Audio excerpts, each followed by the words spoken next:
thing on.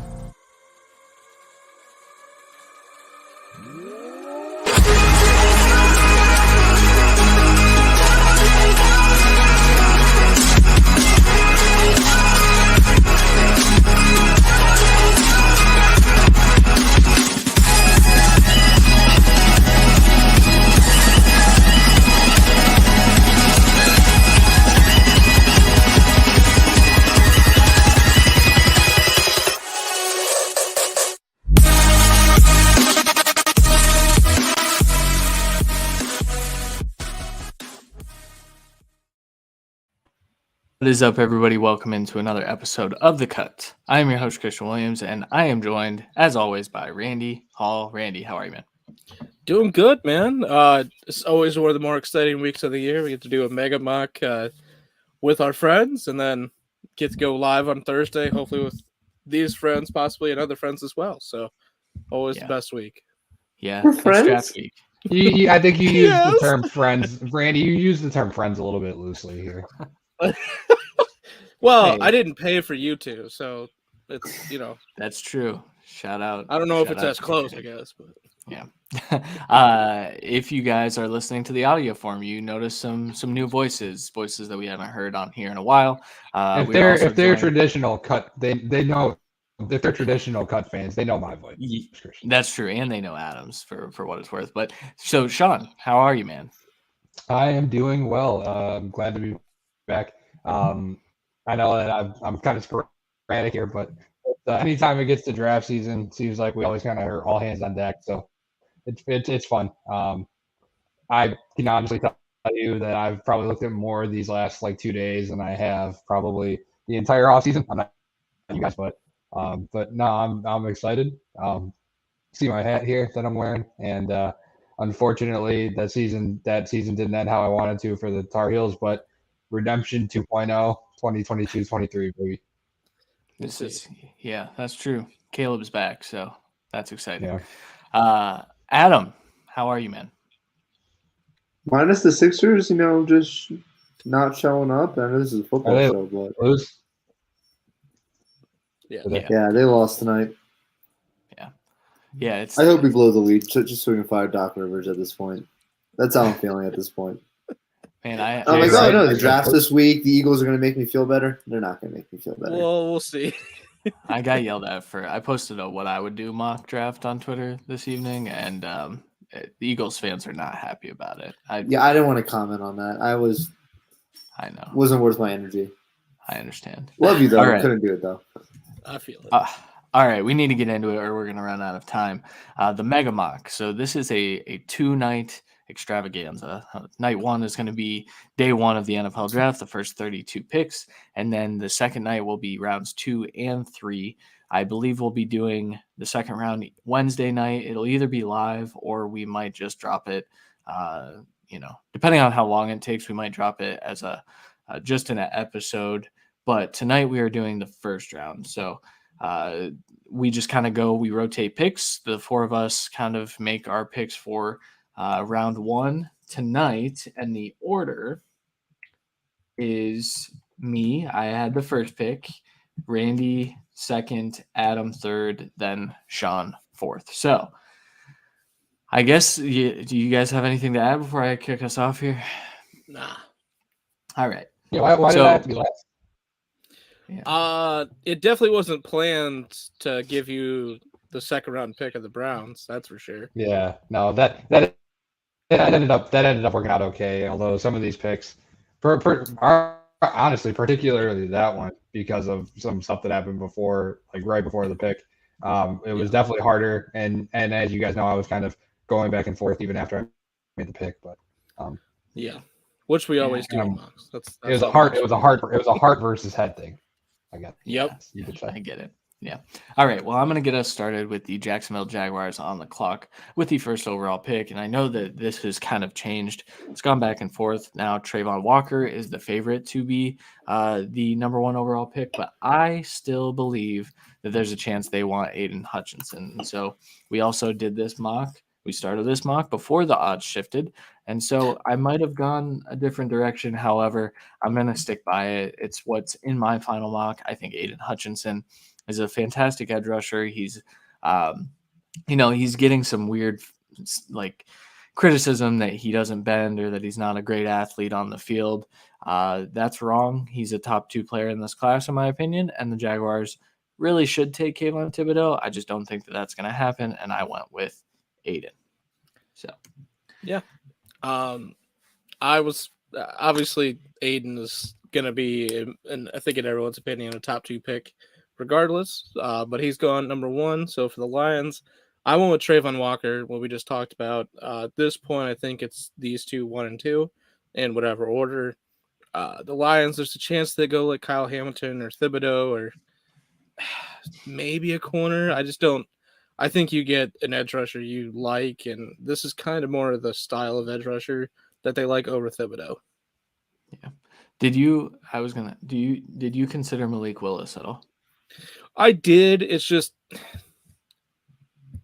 like no one's really convinced that they even want to do that. Like even Lions fans are like, yeah, I get it.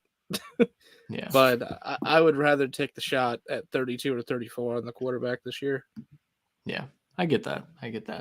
All right, Adam, who'd you take for the Houston Texans? So with the 3rd pick for the Houston Texans, I have them taking Evan Neal. I don't think he's necessarily the best offensive tackle in this draft, but his ability to play, he played all 5 positions on the offensive line at Alabama, and the fact that Houston literally needs everything. So his flexibility to play the entire offensive line, I think that has to be appealing at number 3. He's not necessarily the best offensive lineman on the board at the moment, but for a team that literally needs it all, you can't go wrong with a player with that kind of flexibility. Yeah. I mean, and that's something that we've talked about quite a bit especially when we talk about the offensive tackles. We have hard proof that Evan Neal can be successful at multiple positions across the line. We have proof that Icky can as well, but he's kind of confined to just left tackle, left guard, which is cool. But I get this pick. I think that was in my final mock too, if I remember. Yeah, I think this is either. I mean, I guess Kyle Hamilton or Thibodeau could be there, but I think this is either Evan Neal or Ike Ekwonu, whatever they're. I really think with this pick though, there really isn't a bad pick. No, they're a dog shit team. That's how bad the team is. Like they really can't go wrong unless you truly just stretch on somebody. But any players in the top 10, honestly, looking at how we have it, they were to go at number 3, it wouldn't be like, "What are you doing?" type of situation. Except Malik Willis. Yeah, for sure. Also true. All right, Sean, you're on the clock for the New York Jets. Yeah, so I think this is probably the first maybe not controversial, but I mean, we're starting to see a lot of smoke coming in for the Jets at 4 that they possibly prefer Jermaine Johnson over Kayvon Thibodeau with this 4th pick. I just feel like there's a little bit of galaxy brain going on, and like the Jets are maybe trying to be smarter than everyone else. But my pick was Kayvon Thibodeau, and is it Thibodeau? Thibodeau Thibodeau. Whatever. But he's the best. He's one of, if not the best pass rusher in the draft. Like he's right up there with Aidan Hutchinson. He's probably better than Jermaine Johnson. Like I think the Jets go Jermaine Johnson or something else, it's a mistake because this pick is just kind of obvious. I did consider receiver here, but the Jets obviously with so many picks, especially like their next pick being a 10, they can get someone still. So I think Thibodeau is just too obvious of a pick here to pass up. Yeah, I think it's the question becomes, is it like potential versus like impact day one? When we're talking Thibodeau versus Jermaine Johnson, Thibodeau is better than Jermaine right now as well. And he has the more higher ceiling. If we're talking Trayvon Walker versus Jermaine, I think it's a real conversation then at 4. But I think you made the right pick for the Jets' future there in comparison to Jermaine. Yeah. I think so too. You know, I'm starting to get a little weary about the smoke because what it sounds like to me is the Jets are trying to push Kayvon down and make sure that the Lions don't take him, because I still am a firm believer that the Lions do at 2. I think if the Jags go Aidan, And now this draft is crazy because we don't know who the number 1 overall pick is going to be, and that's rare. When was the last time that happened? Probably the Baker pick, honestly. We didn't know Baker was the pick until the day of. Yeah. We didn't know which quarterback. It's just a quarterback. Yeah. And honestly, I feel even- like the Trayvon Walker thing is a smokescreen. I think there's a team that wants Kayvon. That hope, if Kayvon falls, I'm going to throw Trayvon Walker's name up there. I'm going to try to jump up to get Trayvon at 2 or Trayvon at 3. Oh, look, Kayvon's going to fall to me at 4 or 5, or whichever team is trying to do it. I think most likely it's one of the New York teams as well, because both teams would covet him, in my opinion. So works out. 3 of the 4 options are them. Yeah. I almost tweeted out today. I wouldn't be shocked if the Jaguars just took Kayvon Thibodeau and threw a massive wrench in the entire thing. So honestly, there was mock with Evan Neal for a good month or 2. And then they extended Camp Robinson, and they kind of signed a lot of vets. So fine. It's just up and down. Yeah, that's fine. They still have a need there. All right, I'm on the clock, number 5 for the New York Giants. This is a pick that I've kind of, I'm not sure which order they'll go in. I think with the Panthers having a need at tackle and not having a need at corner, there's a chance that they go tackle first. But I stuck to my mock because I think they're looking to trade the 7th overall pick. Now, this mock, we do not have trades whatsoever. And so that obviously wasn't a factor, but it also, I want to put my name on Sauce Gardner being a top 5 pick, even though it's not something that I would do. I just think that it's going to happen, whether it's at 4 to the Jets, because there's been a little bit of smoke there as well, or 5 to the Giants. I think that one of those 2 things happens. So I went with Sauce Gardner here. Again, so the defensive back episode dropped a little while ago, last week, I think. Forever ago. Yeah, years. Sauce Gardner, I think, is a perfect scheme fit for what Wink Martindale wants to run in New York. So as much as I've, critiqued the player, him in that fit, then it makes me think much, much more of him as a player. And I think that that's a worthy pick. So I want Sauce. Yeah, and it gives them the flexibility to possibly move Bradbury on day 2 or 3 and save some cap and get what they view as a 1-on-1 replacement. So, like you said, I think they maybe go offensive line there first or edge first, whatever they prefer. But we'll see. We've heard talks of the Panthers wanting corner 2 in this class, which makes no damn sense when you look at the roster. But it's the Panthers, so it makes perfect sense. This is true. It's true. He's a top 10 player, in my opinion, in this draft. I said to get that out. I loved him since I was hoping, early on in the draft when he was a late first-round pick, I was really hoping he'd fall to the Eagles. But if he falls high, he'll be thrilled and shocked. All right. Well, for the Panthers at 6, I went with Malik Willis. I think this is a grass-minute straws pick for, Matt Rule and their GM just trying to save their jobs. I think offensive tackle Iggy Ekwonu is the smart pick here, but it's the Panthers, so I think they just take the shot to save the job. We've seen this with the Bears last year, where they traded up twice to get the quarterback of the future and the tackle of the future, and the GM and coach are now gone. Yeah. Here's the thing. There's been a lot of discussion about the Panthers over the last few weeks, and rightfully so, because they're in the worst spot of any franchise in the NFL right now. They can't go into next year with Sam Darnold at quarterback again, because that's just a career killer. But also, I don't know that Malik Willis goes and beats out Sam Darnold this year. And so I don't know what kind of pick that is, or if it's just resetting the clock, but I get it. Yep. I get it. All right, Adam, you're on the clock. Sweet. So, with the Giants, I think there was talks that they would be linked to a quarterback. I think if Malik Willis is there, it becomes a little bit more intriguing.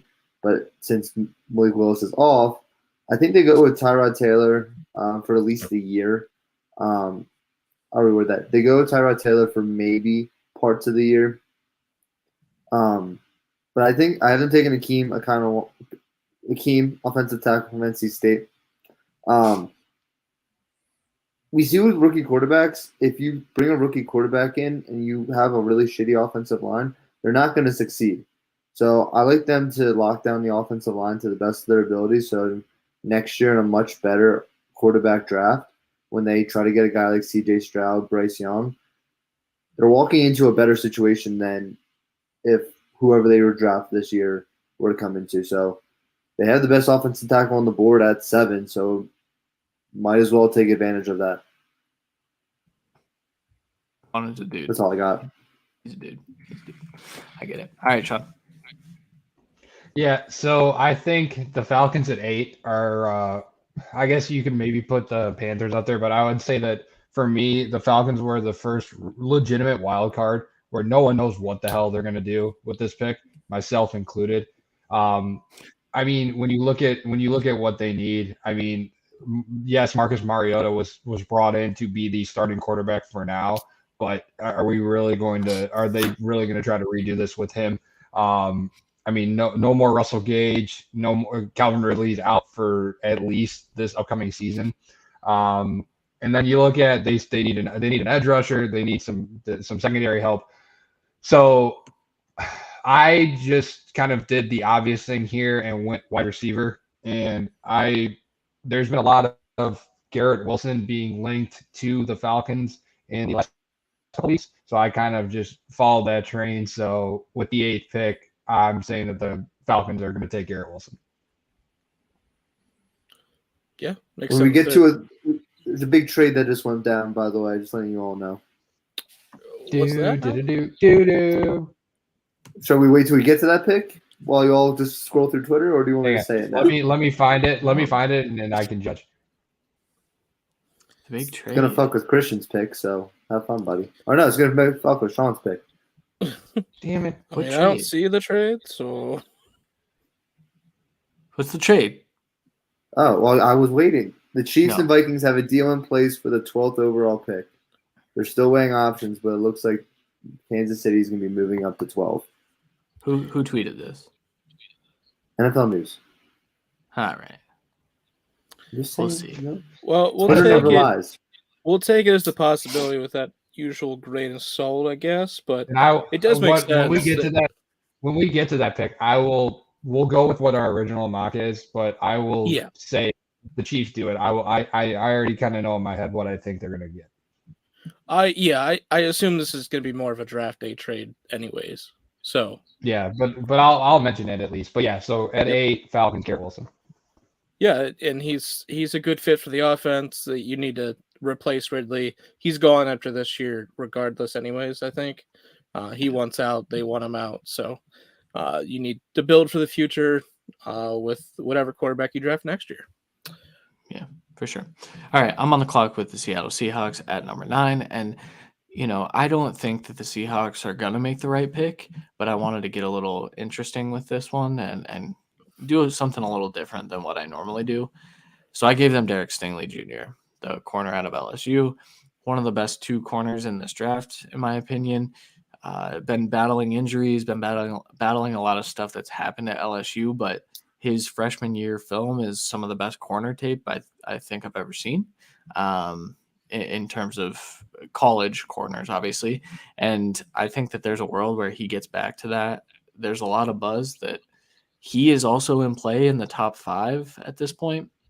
And so for him to be there at 9, I think that even the Seahawks would make the right pick, although they probably wouldn't. They probably would not. Before the injury, there was when he was coming back, there was legit Heisman Derek Stingley talks going into last season. Well, his true freshman year, he was unbelievable. He was one of, if not the best cornerbacks in college football as a true freshman. Yeah. If you watch that tape and his mirror ability, just absolutely running routes better than wide receivers, it's one of the craziest things to watch. I think he's probably the best man corner in this class. The Seahawks like to run that. So I think it's a good it's the talent that I don't think Seattle would pass up. It's basically You'd hope. Especially with how the tackle board has fallen and what the value is of this draft.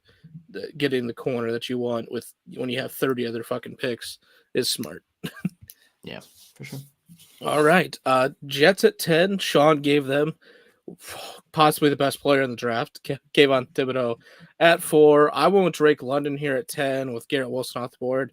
I do think their best receiver fits are Drake London or Jameson Williams, just personally with what they want to do in this offense. You either need a big body jump ball receiver to work with Zach Wilson or someone to take the top off the team, off the defense for this team, and Zach Wilson as well. So basically, for instant impact purposes, I went with Drake London, with Jameson Williams being most likely a non-factor till at least mid-season.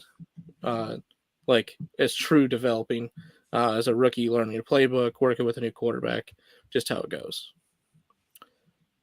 I dig it, but I've been on the Jameson at 10 train for a long time. So. Yeah, 100%, and he's ultra talented, and I think without the injury and him running a 40 and getting to talk and like show some routes off that he didn't get to show at Bama, I think maybe we're having a different discussion. But the other thing that a lot of people always just don't bring up is, again, I don't even care about him not being able to get on the field at Ohio State because he just might not be what they wanted in that room.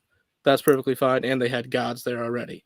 But he has 1 year of production, and plain and simple, and he also had a really good receiver opposite him and a good running game and a good quarterback. So there are some concerns there. So I think London, with the production that he has inside, outside, and jump ball, I think it's an easy fit. Yeah. Well, Drake London's wide receiver 1, so I advocate for this. Wide receiver 3. I don't fucking remember at this point. That was months ago. Yeah, I know. All right, Adam, you're on the clock. Number 11. You have to explain this one. This is the one. I know it's the one. This is like, when like the teacher calls on you, you don't have the right answer, and Christian's a teacher and just going to judge and probably hate me after this. So Mr. Williams, I had Washington taking Devin Lloyd, linebacker from Utah. So, a few reasons. Jamin Davis, not it. Jury's still out. He could be, but I get the point. I get it. I think when you compare Devin Lloyd to Jamin Davis, Devin Lloyd is clearly the superior player, and he's very versatile, flexible in different things he can do. So his ability to play multiple areas for Washington's defense. Also, I'm going to just probably dumb and probably not right. We saw what Dallas was able to get out of a linebacker last year. Washington doesn't really have a great linebacker room. I don't think they're going to get Micah Parsons 2.0. Absolutely not. But to get close to some of the production they got out of Michael Parsons, I think it's too good of a pick for them to give up. I think it's a stretch. I think Washington fans might not be happy since they have bigger needs, but you're going to get a very solid player at 11. Yeah, it's 11. Right? Yeah, 11. Yeah. So I think they can lock down the linebacker room much quicker and better than they could do with Jamin Davis. For what it's worth, they fell in love with Jamin Davis last year. They could be the same thing, and their other starting linebacker is Cole Holcomb, which we've probably seen enough of to know he's not really the future of the linebacking room with Jamin Davis. They do different things, Jamin and Devin Lloyd, and Devin Lloyd actually has real pass rushing snaps. So there's a little bit of factor there as well. They can be used multiple spots. So it is a good fit. I think, I personally would probably went Hamilton, but Devin Lloyd clearly fits with what the Commanders should be doing in the linebacking room. Just as an Eagles fan, I don't want to see Kyle Hamilton in a Washington uniform. It was biased. I knew it. But no, I will. No, I was a real asshole. I'd have them take Kenny Pickett. Exactly. Well, quarterbacks, I don't think that's off their board at this point. Oh, no. They still need a quarterback. Yeah, well, they definitely don't have one. But no, and I kind of get it. Like, there's rumors. A lot of Dallas fans really want another linebacker this year, despite the first-round linebacker last year. So I get the sentiment, especially when they do different things. It's just not a pick that you normally see. But my mother told me not to follow the crowd and be my own individual. Well, here's the thing. The NFL's in love with this kid. Like, he could be BPA for them in terms of, like, what they value positionally as well. So I made you explain it but that's a good explanation. But here's another option. Last thing I'll say before we can move on: the Eagles are in need of a linebacker. I definitely think Washington, they have a lot of needs, but since there's no trades, they could be a team to trade back maybe a few picks. Yeah. Maybe they don't want him to fall to Philly. I mean, if I'm a Washington fan, I don't want to see him in Philly. See, I don't know if they really think about that as much. Like, I feel like while that's probably the case sometimes, like When I play Madden franchise, I always thought about this. Yeah, this guy. All right, Sean, you're up. I get what you're saying. Adam. Yes. So at 12, the Vikings are in an interesting position here. So we just talked about the trade, Adam. So I personally think that if that trade were to happen, if the Chiefs did trade up, the pick is Jameson Williams. Yeah, it would have to be him or Olave. I don't know which one. It's a receiver, and yeah, it's one of those two. So I would say Jameson Williams, but I'm going to stick to my original here. I think even though safety isn't necessarily the biggest need for the Vikings, when you look at, I mean, they still have Harrison Smith and Kevin Byam on the fourth-round pick last year out of Cal. Right now, those are their two projected starters. Now, they do need some secondary help when it comes to cornerback, too. I mean, Cam Dantzler is their starter, and they did bring back in Patrick Peterson. But you can't get to 12 here for where the Vikings are and pass on Kyle Hamilton. Kyle Hamilton's a pick here for them. Him and Harrison Smith, that would probably be one of, if not the best, the safety tandems in the league. And, I mean, Kyle Hamilton's just a do-everything type safety. And I don't think that they would want to give up on. I don't think they would want to give up on that opportunity. So that, to me, that's the pick. Yeah, it extends the career of Harrison Smith, in my opinion, because he's getting up there in age, and him being a more in-the-box defender now, with Kyle Hamilton being able to take over more of the rangy stuff, I think that's a good scheme fit for the future of that defense. Yeah. Yep. All right. Number 13, Houston Texans from the Cleveland Browns. I'm of the mindset that I heard someone say this a while ago, that the Texans are just going to grab big athletes, big players. They started yeah, I think so. I think it was I think it was their guest mock where they brought on old legend that retired for Houston, but essentially I think that they are going to stock up on trench players very early. And so they started with Evan Neal, and I have them taking Jordan Davis here. I think there's a shot that Jordan Davis is a top 10 player. It's really tough for me to wrap my head around that, but I think that the NFL is going to be obsessed with his athleticism and what the ceiling looks like. But since he's sitting here for the Texans, they just, like Adam kind of said at 3, they have needs everywhere. So why not get the guys with super, super high upside and fix up those trenches, because they're not good right now. Yeah, they also had Vince Wilfork in the building for a few years, and they absolutely love what they got from him. And this is, a more athletic version of that dominant Hall of Fame caliber player. So obviously he has to get to that level, but it's a good chance with that athletic freak. He's literally a bear. It's ridiculous. Yes, he is. And honestly, he would probably want 14 to the Ravens for me, but because you went there, I went with another defensive lineman. We already kind of went over him a bit. Jermaine Johnson, the edge from Florida State. Obviously, he transferred from Georgia, but he absolutely dominated this year. The Ravens struggled at edge at times last year, especially with injuries. They need to revamp this with Odafe Owe being more of an outside linebacker and a blitzer. I think this gives you the opportunity to have 2 just dominant edge rushers while you still figure out the future of the linebacking room and the D tackle room. But you brought back Calais Campbell as well. So I think this is just a good move overall for the Ravens to really shore up the D-line in a division that has some good quarterbacks and also runs the ball a dick ton. Yeah. I like the pick.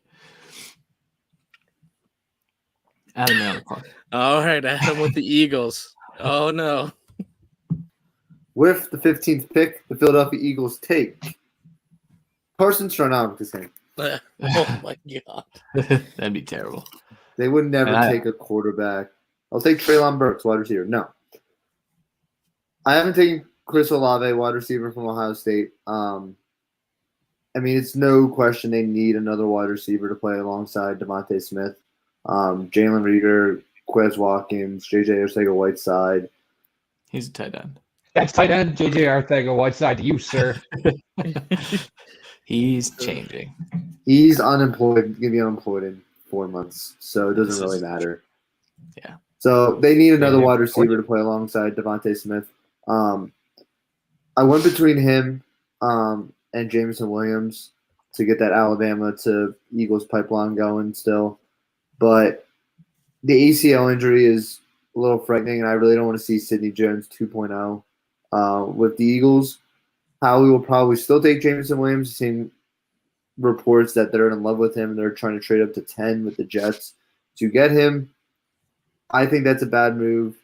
I like Chris Olave as another deep ball threat for the Eagles, and he's not coming off an ACL tear, which Howie Roseman likes to do. So yeah, and Williams Olave, will probably be the pick, but I'm going with Olave.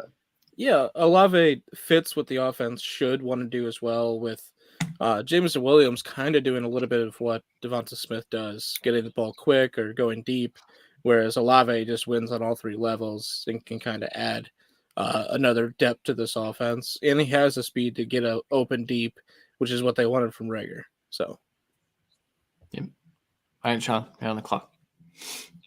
Yeah, that ACL injury for Jameson Williams is obviously a huge deal. So with the 16th pick, the New Orleans Saints select Jameson Williams. Yeah. Go I was going to say, even if they have to wait 4 months for him to really matter, they played a whole season with a dog shit receiving core, so I think they'll be happy with the results. No, this is a slam dunk pick for the Saints. I mean, there's been a ton of Williams being linked to the Saints really since before the season started, or I'm sorry, before the off season started. Like, and it just makes way too much sense for them to bring him. Like, nobody knows what Michael Thomas is anymore. And Harris their next. Tre'Quan Smith.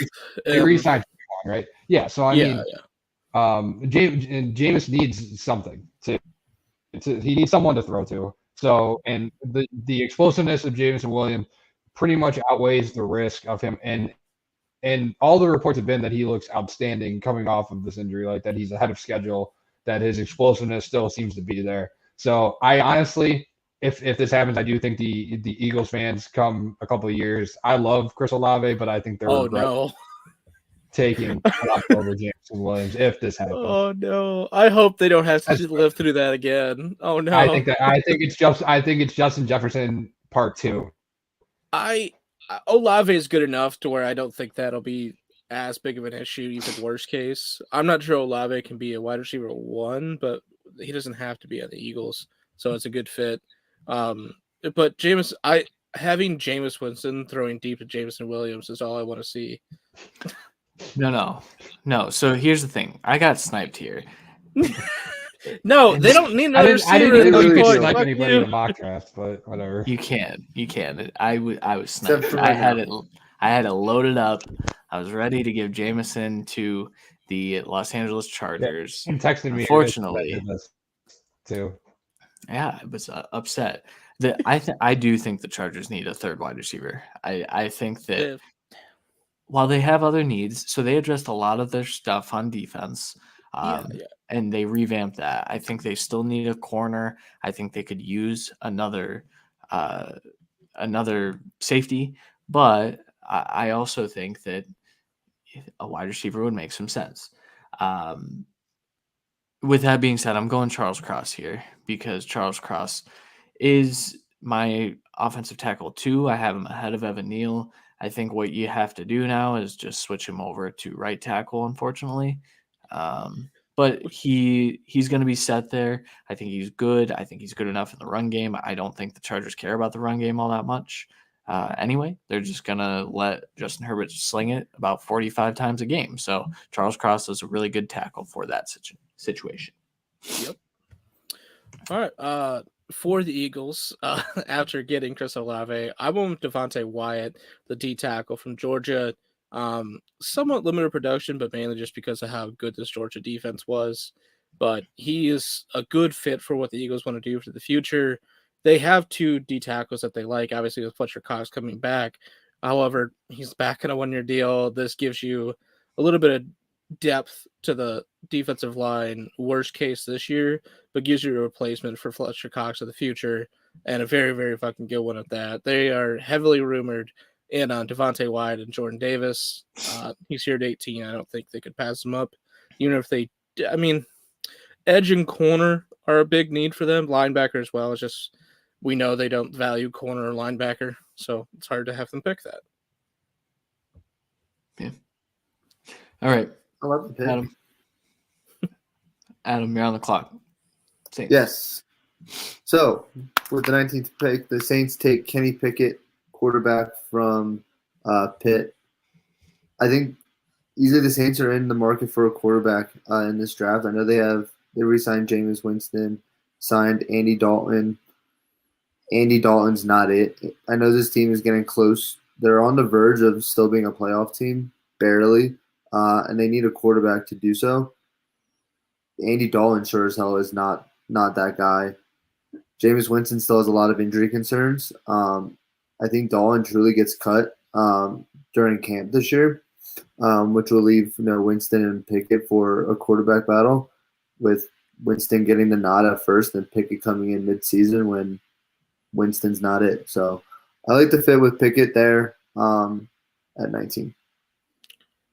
Yeah, I think it's hard pressed from the move that they made. It'd be hard for me to say they don't draft a quarterback this year, whether that's trading up or picking one at 16 or 19. I think it's probably the best move. They need a quarterback in the future, and they need a left tackle. They need a wide receiver. Those are by far the three biggest needs, and we got 2 out of 3. It's the best we can do. Man, I know we've had this argument before. I disagree so strongly on that. I don't think they're taking a quarterback, and I don't think they would think they need a quarterback. Because they paid Jameis a lot of freaking money, man. Like, they did not in the quarterback market. It's $14 million a year. That's chump change to the Saints. They're negative 120 every single season. I know, but I'm saying, like, I mean, I guess why are you trading up in this draft for this quarterback class? I guess if they think they are in love with one of these guys, I don't know. Well, I don't think they trade up. I really don't think they already did, is what I mean. Like, but they're not going to be anywhere near bad enough to get one of the top 2 next year. So you're taking a shot at one this year, basically. Well, yeah, I hope they're one of the worst teams in the NFL next year. Philly has their pick. That's why I hope they have their pick next year. Yeah, Philly, the Saints are going to be a playoff team, in my opinion. So, getting a quarterback of the future, whoever it is a good idea. With Kenny Pickett as the quarterback. With Jameis at quarterback, I'd even have it. They were a playoff team with Jameis, and then he got hurt. Yeah. All right, that's fine. We can disagree. They very well may not. I just think the move says they should, just how they did it. But it could mean that they're trying to get a wide receiver and an offensive tackle in the first round. Yeah, but then what do they do if Jameis isn't it? I get it. I get both sides. Exactly. All right, Sean, you're on the clock. 20. Yep.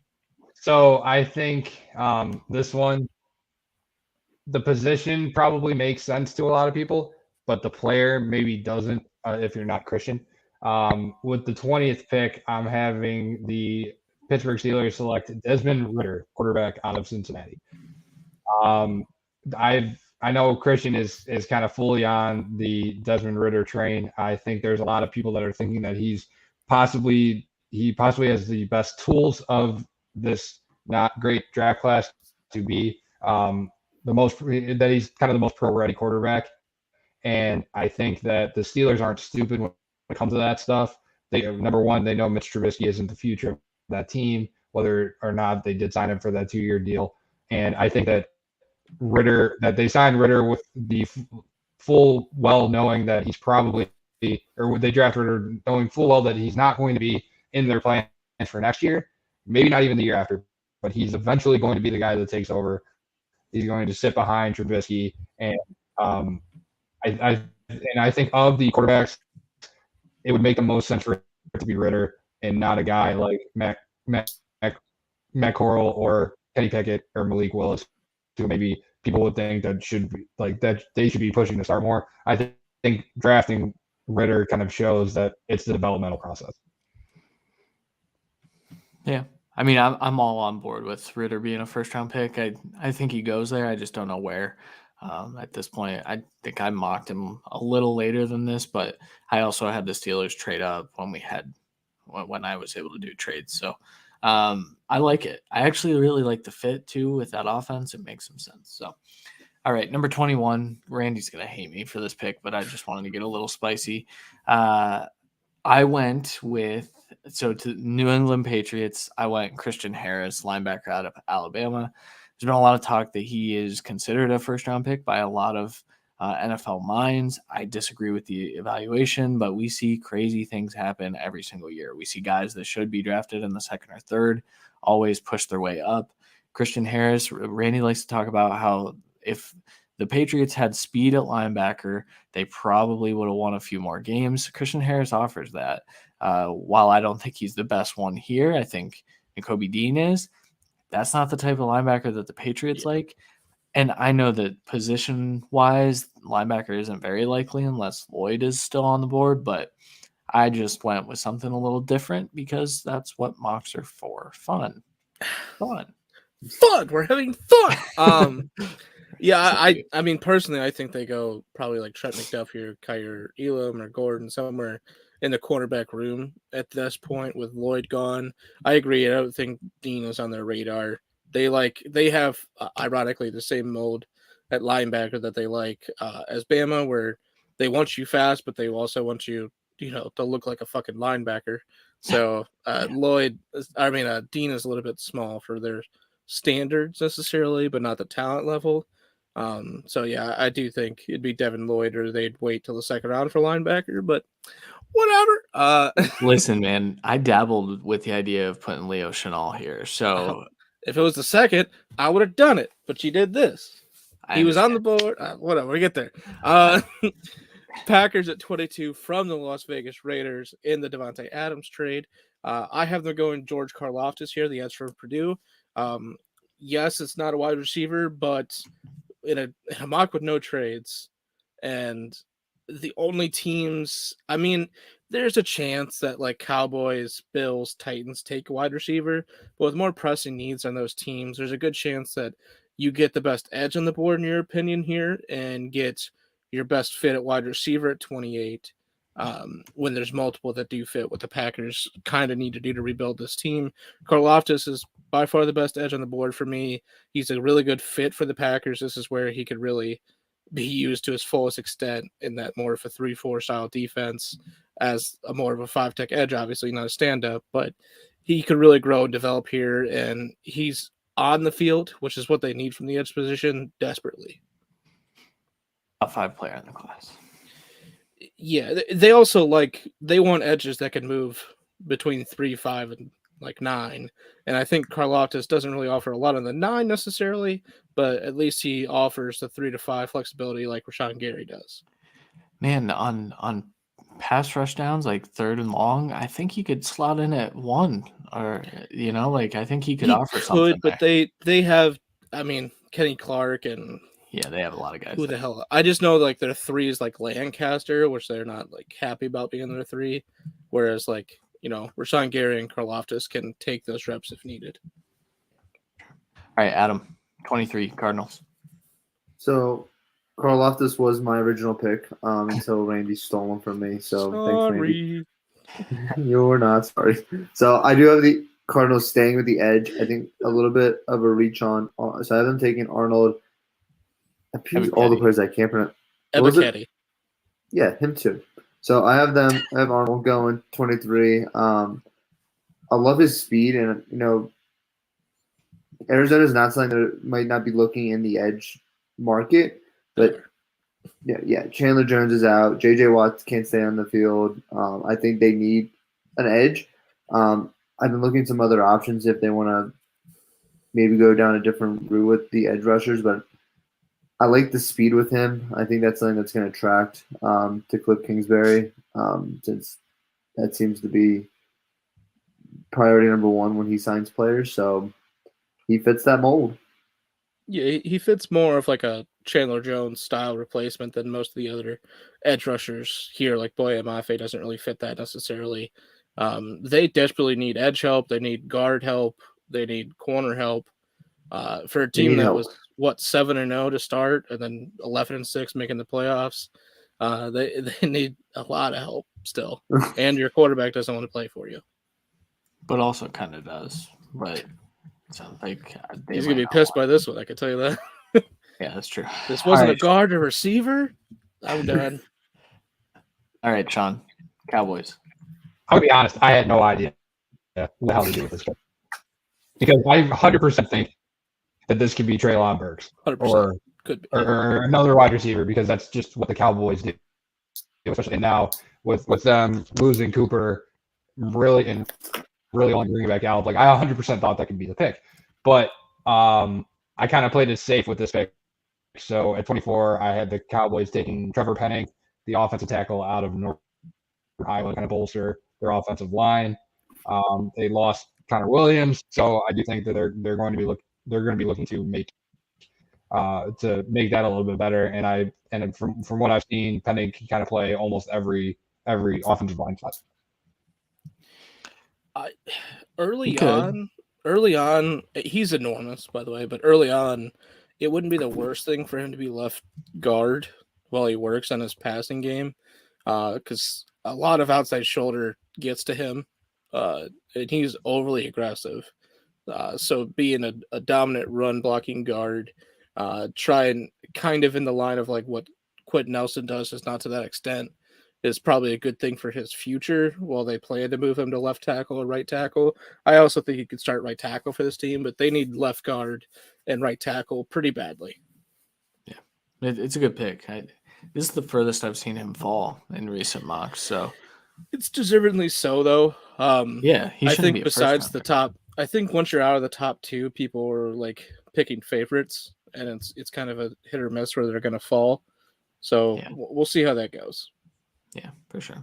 All right, I'm on the clock. 25 Buffalo Bills, and I was gonna. So there's been a lot of smoke here, man. A lot of smoke that the Bills are in on the running back position, and if they are in on the running back position, that means they are in on Breece Hall, because Breece Hall is the only running back that has a shot to go in the first round, in my opinion, and in most people's opinions. Breece Hall would offer. Now, here's the thing. Breece Hall isn't a great scheme fit, in my opinion, for what the Bills do. He is. I would love to. I would rather see him in like a wide zone or an outside zone scheme. I don't think they have a running scheme right now. Is more of my point. That's fair. And I think that that's a product of who they have back there. I think this would give them flexibility. They added OJ Howard. They seem to want to introduce different personnel groupings, and so break out the 12 personnel and let Breece run behind that. That sounds fun to me. I think this is obviously a fantasy spot that everyone's going to be excited about. I think the Bills are more excited about having some stability if Josh Allen, is a little tired from running all the time. So, I think this is either Breece Hall, Trey McDuffie, or Daxton Hill, in my opinion. That's where I'm at with the Bills. They're not going to take offensive line because they take them later. I don't think they value the receiver position right here necessarily to be different, like from what they have already. And obviously that's besides running back. What else do you need on the offensive side of the fucking ball? And they double dipped at edge, but they do have two really good safeties, but I think Poyer's on a contract deal. Micah's on another year after this, I believe. Both are entering their age 30 plus season for sure. So getting Daxton might be a little bit of both, where you could play slot corner and rotate at safety for the future, like a look ahead pick. But for instant impact, I think Breece Hall is instant, and for the future, kind of change this offense for the better. So Josh Allen isn't running 20 times a game against the Patriots in negative 30-degree weather. That's not a winning formula, although still is. They still win. All right, you're on the clock, Randy. All right, Titans. Speaking of offensive line, their guards are not great. So I think with Zion Johnson here on the board, they're sprinting to the board. Like they're throwing this card at Goodell, possibly cutting his jugular with it. Like that's how hard they're throwing this bitch, just like the Lions would if Aidan Hutchinson was there too. I think this is perfectly scheme fit wise. I do think Tyler Smith is the other guy I would link to them, as well as Kenyon Green, with Tyler Smith being a little bit more tackle possibility than the other two. But Zion can play all 5 positions really, and he's the best interior offensive lineman in the class for me. He fits exactly what this team needs, and this is a run-heavy team. They need interior guys that can absolutely bruise and dominate, and that's Zion Johnson. I'm in. I like this pick. It's so weird drafting a guard in the first because it's kind of been proven that you can find them on day 2 and even day 3, but Zion is a lot better than the guys you can find on day 2. Day 3 especially, but definitely day 2. So, all right, Adam, you're on the clock. Buccaneers. Once again, Randy, thank you for taking my pick. 100%. This was the pick for the Bucks. But Tyler Linderbaum there and Zion Johnson off the board. I know Linderbaum is primarily a center. He has played a little bit of guard when he was in college. Bucks went through a lot of different. They have some health issues on the offensive line, so he's a guy that has that flexibility to play both guard and center. And Tom Brady's 70 years old at this point. Priority number 1 needs to be to protect him at all costs. You have the weapons for him. That's not an issue. Their defense is still pretty solid. So make sure that offensive line is fully locked down so he doesn't get hit 15, 20 times a game because his bones are getting a little bit fragile, and hopefully he doesn't retire again. Well, I think the next one will be the final retiring, hopefully for him. But this is one of the schemes. Brett Favre said, "Hold my beer." Yeah. This is one of the places I'd be okay with Tyler Linderbaum playing guard, though, with more of a passing attack and a little bit of quick offense as well. I think Linderbaum is definitely more of a center, but playing next to Ryan Jensen, I think he can be good enough at guard. And it gives you flexibility. I think Jensen signed like a 3-year, $30 million deal or so. So he's making $10 million a year. Obviously, you think you're keeping him for all 3 years, but in the 2 years, Linderbaum probably is their center. In worst case, 3 years. And this is going to be looked at as one of the more phenomenal picks because I do think he's going to be a better guard than a lot of people assume early on. And playing next to a top 5 center, worst case, and Jensen is going to be your best case scenario for him. I'm in on it. All right, Sean, you're on the clock. So Randy kind of teed this one up for me when he took George Karlaftis at 22 for the Packers. Him and I talked about this after. Randy kind of took a gamble, and I think that Green Bay is going to kind of do the same thing, taking a gamble that none of the preceding picks are going to go wide receiver before the Packers are able to draft again. So at 28, with no one else coming off the board, I had the Green Bay Packers select Treylon Burks, and I think this is pretty obvious. I don't think it's part 2 of the 2020 draft where instead of taking a wide receiver, the Packers in a spot that's an obvious wide receiver spot, the Packers take Jordan Love. I think re-signing Rodgers is a big deal. Getting rid of Devontae Adams, I do think they're going into this draft knowing how good this class is and knowing that they do have to go get somebody early. The fact that Treylon Burks is still on the board at 28, while some people question his workouts and everything like that, like it's still on the tape of how good he can be. He can slide in right away, really more than like a Jahan Dotson can, and he can slide in right away to be that wide receiver 1 that the Packers are looking for. And I think Treylon Burks is a pretty easy pick there. Yeah. I just want to see him take Desmond Ridder if he's on the board, just to go. But there's no I way think they Rodgers do it, had to. but- Aaron Rodgers had to have put an opt-out clause in his contract. If you guys do something stupid with one of these 2 first-round picks, I am done. I'm guessing that's probably where he's signed. Yeah, He's there's no way. he'll retire mid-draft.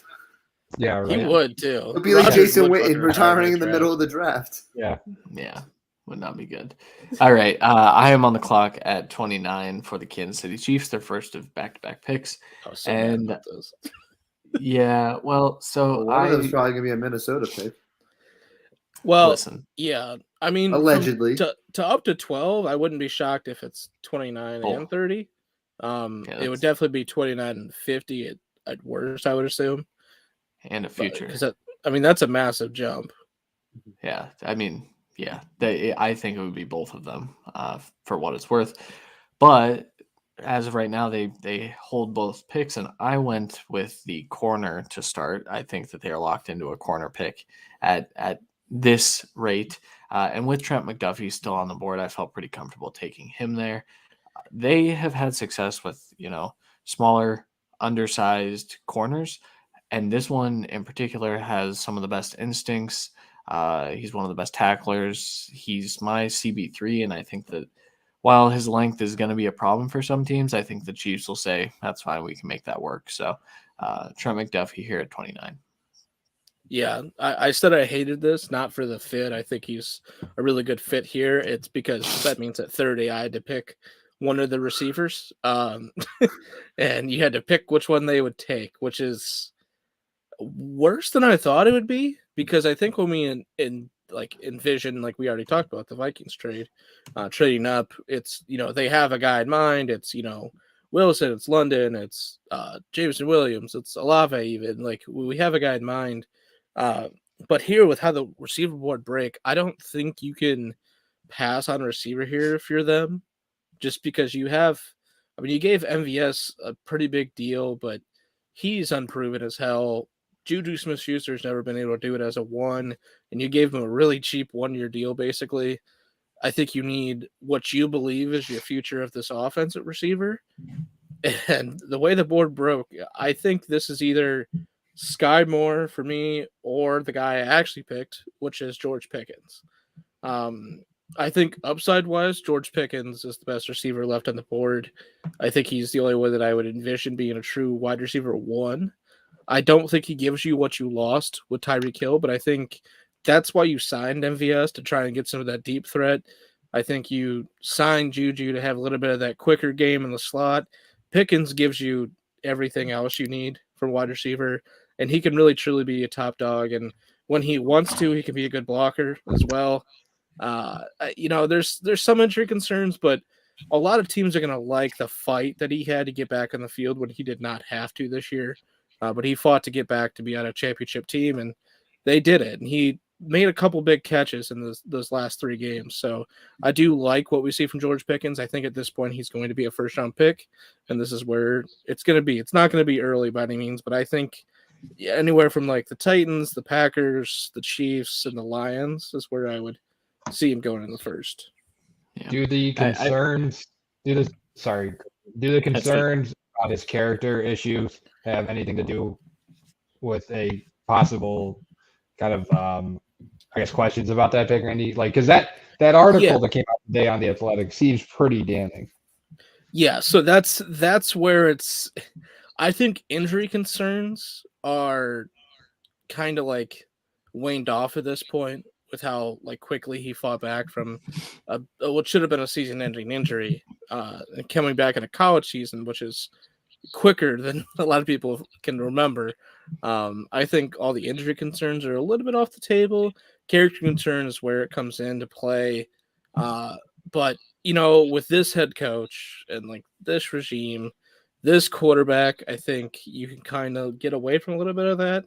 But I don't think he gets past like 50 at worst, George Pickens, like even with character concerns, if teams have like really hurt the box because of that.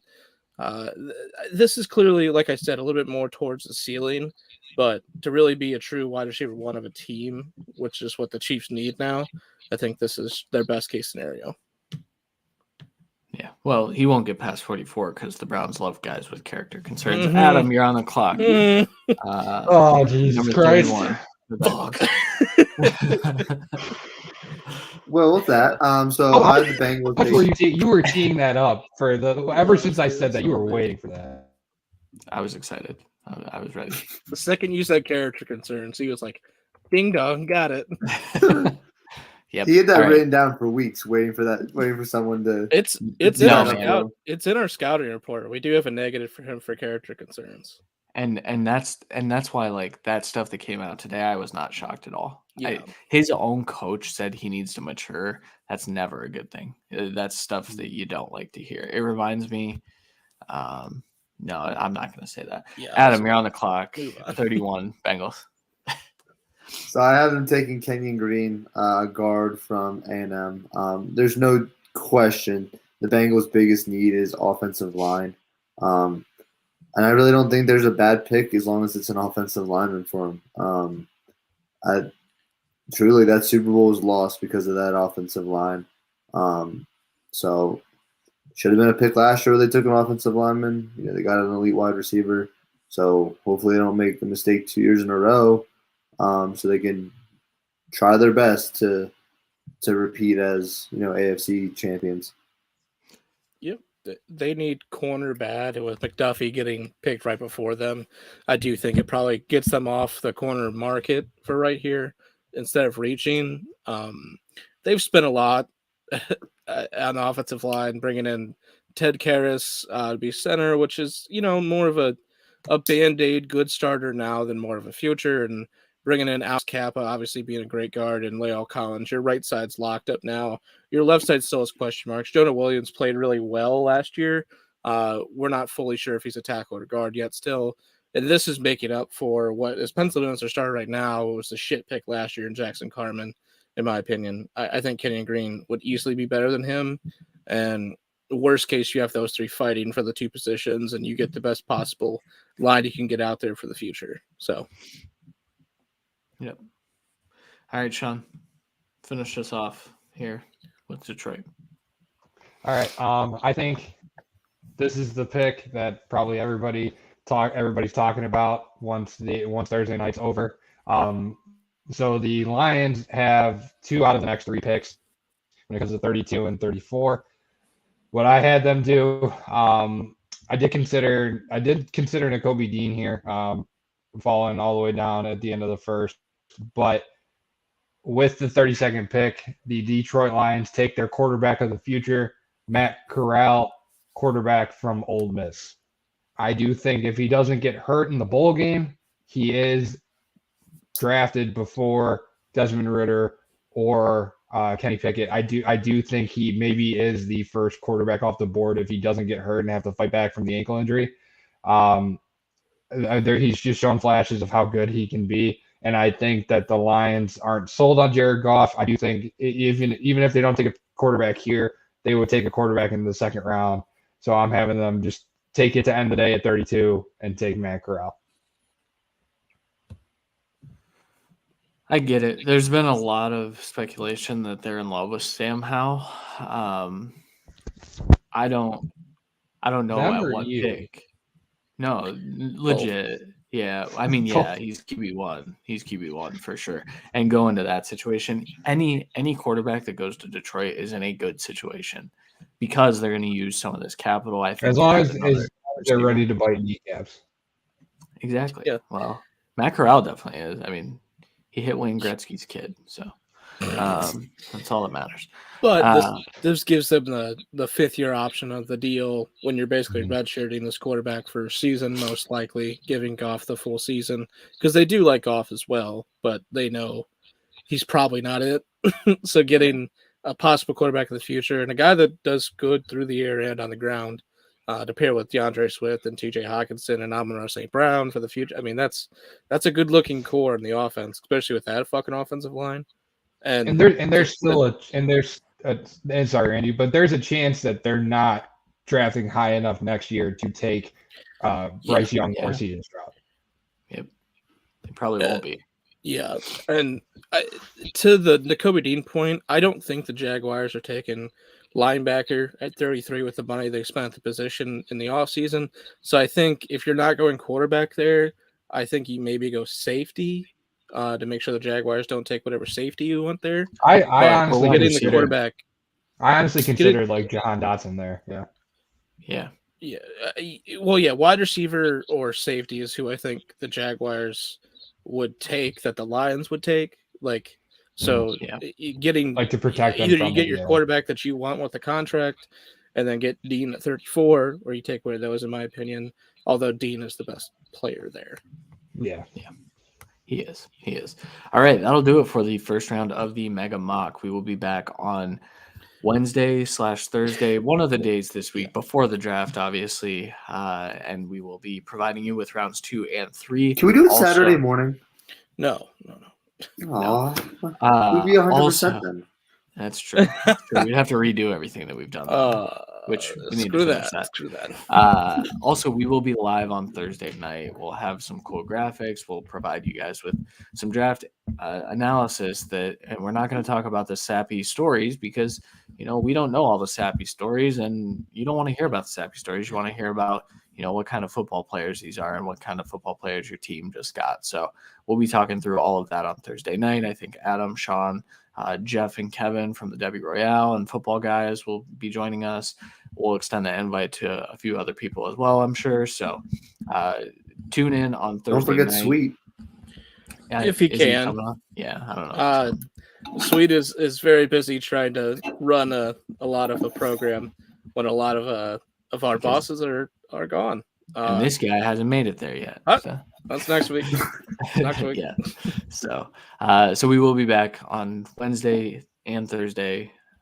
Stay tuned for Friday. I don't know what we might do something Friday. Probably not though. But we'll see. I tweet a lot, so just stay tuned to that. Exactly. Yeah. So, all right. Does anyone have anything to add before we get out of here? Do you guys want to shout out your other stuff that you do? Obviously, we're going to be out for a different episode as well, but might as well do it double time, right? Yeah. Sean, you first. Oh, yeah. I mean, we do the Dogs Gotta Eat Brown, but we're on our little off-season hiatus, so yeah, we'll probably be back in August or something like that. Yeah. Still a special episode. A lot to talk about. Gets traded. The Browns. A lot to talk about with the Browns when it gets to August. I'll tell you what. Yeah, always. All right, Adam. What do you? Maybe we'll have Christian on specifically for that. I'll have words. That's for sure. I'll have words. Adam, what do you do on the side? So much. Well, we got the college football cut. Every college football season. Every college football season. We've done one season. Hey. But every season since last year, we've had a college football show. So we got that. I'm still writing for All About Birds or AATS Sports, whatever their identity is this week. One or the other. So cool. Constantly out there. Catch Adam writing about the Eagles. Catch Sean writing or talking about the Browns. Catch Randy writing a mock draft this week. Yes. Hopefully. And so we can do our competition. Listen, bro. I know it's a busy time. It's a busy time. All right. We're going to get out of here. We'll be back on Wednesday/Thursday/ one of the days for rounds 2 and 3 of the Mega Mock. For Sean Ward, Adam Mack, and Randy Hall, I'm Christian Williams. We'll talk to you guys then. Later.